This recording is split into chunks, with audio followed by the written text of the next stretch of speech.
Welcome to HomeBuddy TV Vlog.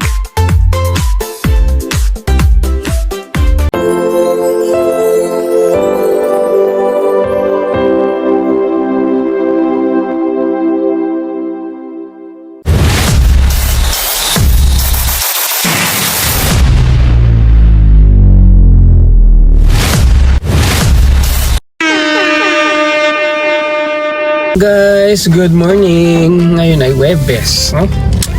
Kakadating lang namin. Na-drop ko na yung mga bata dun sa school. Tapos nandito na tayo sa ating tambayan.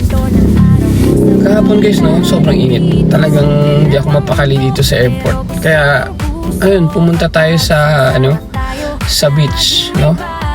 Ng mga alas 2 ng hapon yun, no? Alas 2:30.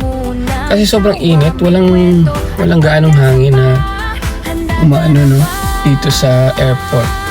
So ayun, nag-decide tayo pumunta sa beach at doon nga, may hangin, no, malakas yung hangin doon. Tsaka high tide, pupunta natin yung high tide. Almost malapit na sa wall yung yung tubig. So ayun, nagtambay din tayo doon mga hanggang siguro mga 1 oras kalahati ako doon nagtambay. Tapos bumalik tayo sa airport, nag-nap lang tayo saglit. Tapos after nun, sinundo ko na yung mga bata sa school guys.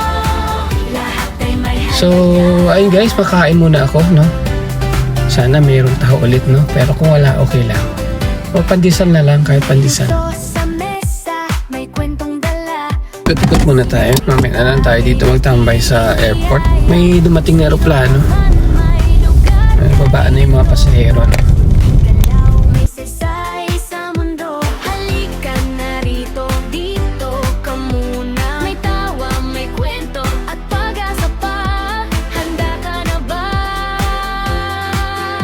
Guys, nandito ako sa Sintrom. Actually, hospital ito guys. Kasi nasanay tayo dito dati, dito tayo nagpa-park, no? Kasi dito lang din yung may mga lilim na may mga puno, at saka malamig din yung hangin dito. Bibili na lang tayo ng kape doon, tsaka biscuits muna. Pasok tayo sa kantin. Bumili na tayo ng kape, no? Tsaka sky plates, to. Isa dito tayo sa Sentrum. Ayan. Maganda yung puno na ganito guys kasi nakakapag-provide siya ng lilim, no? Ayan. Ayan ang Sentrum.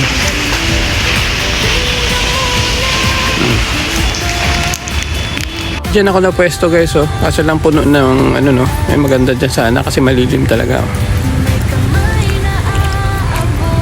Kaya malamig dito guys kasi ayan, kita nyo, may hangin, ayan. Kasi marami din puno, ayan. Ay kaya mahangin, no? Andito na tayo actually sa loob ng sasakyan. Dito lang tayo. Binuksan ko lang yung bintana. Ayan Sintrum.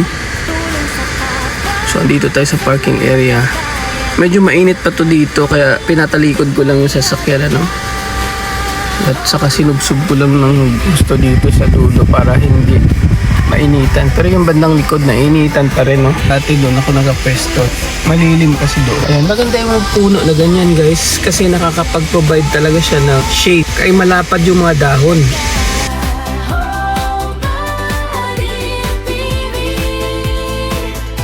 Maganda dito kasi nga convenient guys.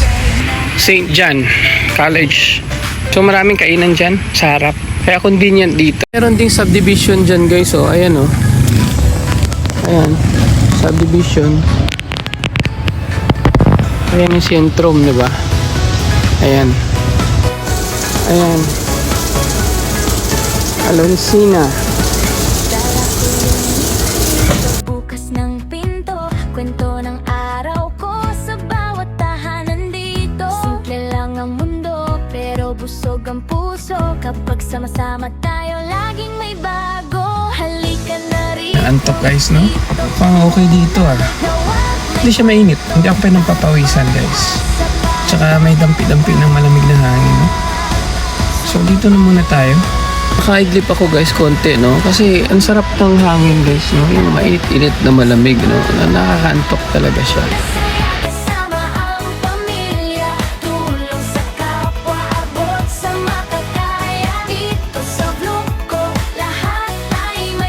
nandito ako sa City Mall food court. No? Kasi kanina sumama yung aking chan. So, doon sa, wala na pala yung CR doon na inaano natin. Doon sa may Sintrom, mayroon doon CR sa gilid pero sarado na. So, napunta tayo dito sa sa City Mall. Dito tayo nag-CR. May luto sa mesa, may kwentong dala, mga simpleng bagay nagiging biyaya. Kung sino ka man, may lugar ka rito. Bali yung kainan dito guys, tatlo na lang, no? Yung Mang Inasal, Chowking, Jollibee. Saka wala na rin dito yung Highlands Coffee, no? Sarado na. So, ayun, wala ka ng pagpilian. Dati marami to dito, no? Ayun lang tayo guys, kasi naamoy ko yung chicken. Sabi ko, tingnan medyo nag-ice-ice naman yung chan ko. So, ayun, order tayo, chow. Nag-message yung kapatid ko, dismissal lang daw yung mga bata. Dito sa vlog ko, lahat ay may halaga. Humbari TV, tara na, sumama. Araw-araw na saya, kasama ang pamilya. Tulong sa kapwa, abot sa makakaya. Dito sa vlog ko, lahat ay may halaga. Kung may bigat sa dibdib mo, sandali hinga muna. Dito di ka mag-isa. May kamay na aabot sa'yo mula puso hanggang gawa. Buong pag-asa. Humbari TV, tara na't sumama. Araw-araw na saya, kasama ang pamilya. Tulong sa kapwa, abot sa makakaya. Dito sa vlog ko, lahat ay may halaga. Humbari TV, tara na't sumama. Araw-araw na saya, kasama ang pamilya. Ito na kami sa bahay. Ang oras ay 5:15 ng hapon. So, ayun. Medyo naghintay lang kami ng konti kay Kate kasi hindi ko lang alam kung ano ginawa niya doon. No? Kasi sabi nung yaya ni Siler, ando naman na siya. Pero pumasok pa kasi siya doon sa loob balik. Tapos natagalan siyang lumabas. Kaya medyo nag-antay kami ng konti. So yun lang. Thank you so much for watching. Bye-bye!